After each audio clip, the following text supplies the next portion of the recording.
সামান্য একটু বোকামির কারণে কত বড় দুর্ঘটনা ঘটে দেখেন। এই বাইকার বাইকটি কি করছে, টোল প্লাজারে আপনার পুলিশ সম্ভবত এখানে দাঁড়াইছে তার চেক করার জন্য। তো এর সম্ভবত কাগজপত্র বা কোনো কিছু সমস্যার কারণে এই গাড়িটা সাইড না কইরা সে গাড়িটা দিছে টান। তো পুলিশ বাইকগুলো ধরতে যায় কিন্তু সামনে যে ট্রাকটা ছিল ট্রাকের চাকার ভিতরে ঢুকে গেছে, আর পিছনে যে ছেলেটা ছিল সেই ছেলেটা চাকার নিচে চাকা ফিস্ট হয়েছে। এ হচ্ছে অবস্থা। তো সামান্য কয়টা টাকা বাঁচাইতে গিয়া যে ভাইটা এমন কাজটা করছে, এটা কি সম্পূর্ণ ঠিক করছে? জীবনের থেকেও কি আপনার টাকা সম্পদের মূল্য বেশি?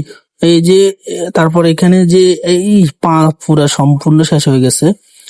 সম্ভবত এটা বাইকের পিছন না, এটা হচ্ছে পুলিশ সদস্য একজন। সে ওই যে একে ধরতে যাইয়া এমন দুর্ঘটনা ঘটছে, পুরা পা ভেঙে গেছে।